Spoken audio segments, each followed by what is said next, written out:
નમસ્કાર વિદ્યાર્થી મિત્રો, ગઈકાલે આપણે ગુણાકાર શીખ્યા હતા. જે ગુણાકાર એટલે પુનરાવર્તી સરવાળો કહેવાય અને ગુણાકારના બે ઉદાહરણ પણ જોયા હતા. આજે આપણે શીખશું ભાગાકાર. હવે ભાગાકાર એ પુનરાવર્તી બાદબાકી છે. જેમ ગુણાકાર સરવાળો હતો એમ ભાગાકાર એ પુનરાવર્તી બાદબાકી છે. બરાબર. ઉદાહરણ જોઈએ તો કે 12/3 એટલે 12માંથી 3 બાદ કરતા જાઓ અને જેટલી વખત બાદ થાય તે જવાબ ગણાય. બરાબર. હવે 12માંથી 3 બાદ કરવાના. 12માંથી 3 બાદ કરો તો 9, 9માંથી 3 બાદ કરો તો 6, 6માંથી 3 બાદ કરો તો 3 અને 3માંથી 3 બાદ કરો તો 0. આમ 12માંથી 4 વખત બાદ થયા.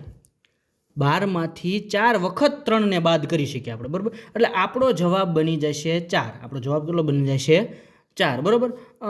આવી રીતે આ પુનરાવર્તી બાદબાકી છે. પણ વ્યવહારુ દાખલામાં જે આપણે જરૂરી છે એવા દાખલામાં આવી રીતે કોઈ ભાગાકાર કરતું નથી. એના માટે ઘડિયાનો ઉપયોગ કરી અને ભાગાકાર કરે છે. તો આપણે હવે ઘડિયાનો ઉપયોગ કરી અને ભાગાકાર જોઈશું. બરાબર. તો ઘડિયાનો ઉપયોગ કરી અને ભાગાકાર કરવાનો છે 12/3 જ છે. બરાબર.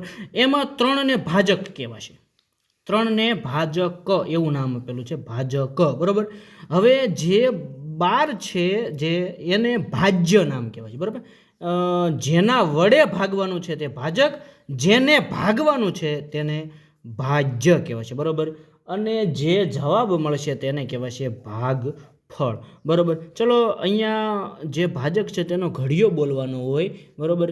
ઘડિયો બોલશું 12 ને વધે નહીં ત્યાં સુધી. બરાબર. 3 એકા 3, 3 દુ 6, 3 તેરી 9 અને 3 ચોગ 12. 3 ચોગ 12. બરાબર. હવે 2માંથી 2 જાય તો 0, 1માંથી 1 જાય તો 0.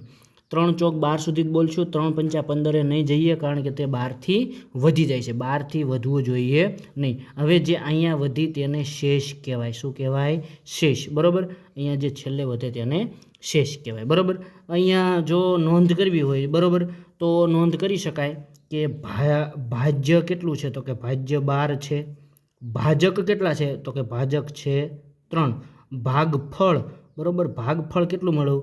4. અને શેષ કેટલી વધી? તો કે શેષ વધી 0. બરાબર. આવી રીતે ભાગાકારનો દાખલો ગણાય છે. બરાબર. ઘડિયા જો મોટા હોય, બરાબર, તો એ પ્રમાણે દાખલાઓ ગણવાના હોય છે. બહુ વધારે મોટા હોય તો ઘડિયો જાતે બનાવી અને પણ દાખલો ગણી શકાય. બરાબર.